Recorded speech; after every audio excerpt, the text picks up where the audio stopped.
deux conceptions du monde, celui de la gestion de l'existant, des ressources existantes, et fatalement, ces ressources s'épuisent. Donc, il faut que l'homme soit capable de maîtriser, de comprendre d'abord et de maîtriser un phénomène nouveau de la nature. Ça, c'est le nucléaire. Évidemment, de la radiation et du nucléaire, il y en a partout. La condition est comprise dans nos organismes. La question n'est pas d'en sortir, la question est de le maîtriser. Comme un accord d'un piano, il faut réussir à comprendre et à maîtriser ce qu'est une forme d'énergie latente dans la nature que l'homme amène pour son propre avantage et le développement de la société où il vit. Car si on ne maîtrise pas ces formes nouvelles, le monde épuise nécessairement ses ressources ou épuise leur capacité transformatrice.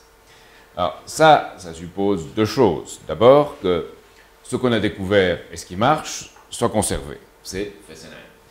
C'est-à-dire que actuellement, si j'ai bien compris, on a une durée qui est 1977, 2012 plus 10, 2022, de 45 ans, à peu près, depuis 1977.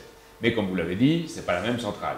C'est-à-dire, c'est une centrale en évolution. Le nucléaire est probablement le secteur en France et dans le monde le mieux contrôlé, le mieux suivi, et par des agences indépendantes, et il y en a plusieurs, l'autorité de sûreté nucléaire étant le centre du dispositif, et nous avons la nécessité de conserver ce qui marche et ce qu'on a adapté pour que ça marche, à deux conditions: que la sécurité soit acceptable, que le coût soit acceptable aussi, et qu'on ne fasse pas, comme on fait parfois, on l'a vu à Chinon, de la sous-traitance en cascade, 4 ou 5 cascades, qui aboutit toujours à un péril potentiel. Le deuxième point pour moi, c'est que ça ne suffit pas de garder ce qui est, il faut prévoir ce qui sera. C'est-à-dire ce qui est doit être la plateforme nécessaire, indispensable pour développer ce qui sera. C'est-à-dire les réacteurs de la 4e génération, le HTR, les réacteurs à haute température, avec le recours à l'hélium, les surgénérateurs refroidis au gaz, et peut-être les réacteurs à sel fondu dans lesquels on prend, ou sont dissous du fluorure d'uranium 233, obtenu à partir du thorium, toute cette ère nouvelle qui doit être explorée.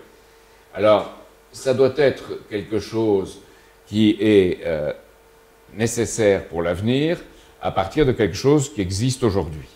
Alors, il y a deux manières fausses de poser le problème.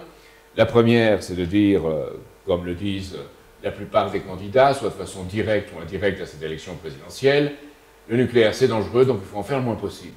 C'est pour moi une attitude, disons, soyons polis, pas très intelligente, et pas en accord avec ce que doit être l'avenir d'une société et l'avenir des êtres humains dans cette société.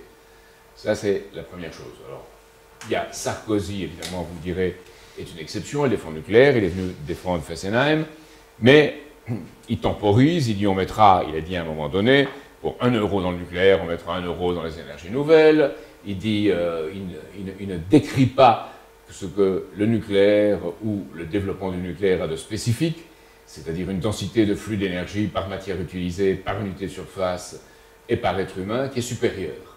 Donc il voit ça comme quelque chose d'existant, qui vend en bon défenseur de ce qui existe. Pour moi, il faut aller au-delà et penser en termes de ce que l'être humain a toujours découvert au cours de son existence, c'est-à-dire en se détachant des traditions et de la gestion, c'est-à-dire où on copie le résultat de ce qu'on fait avant, qu'ils s'investissent dans la création, c'est-à-dire qu'on assimile l'élan créateur de ceux qui sont avant pour créer quelque chose à son tour pour l'avenir. Ça veut dire un nucléaire, la physique du nucléaire, qui est une recherche constante, et j'en ai discuté récemment, maintenant il est très vieux, mais avec Jean Robieux, qui est le père de la fusion nucléaire par laser, et qui dit lui-même que la fusion nucléaire par laser, c'est probablement la porte de l'avenir, ce que je pense aussi, mais qui en tire argument pour dire la fission, c'est dépassé, quelque part c'est fini. Là, je ne suis pas d'accord.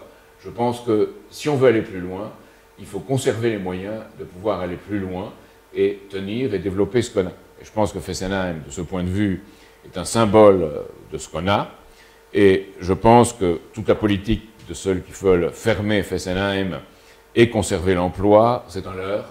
ne se fera pas de cette façon. De toute façon, si on ne fait pas autre chose à côté, et l'accord entre les Verts et le Parti Socialiste le dit, on ne créera pas de nouveaux réacteurs, alors quoi? Où on trouvera l'électricité? Comment on fera?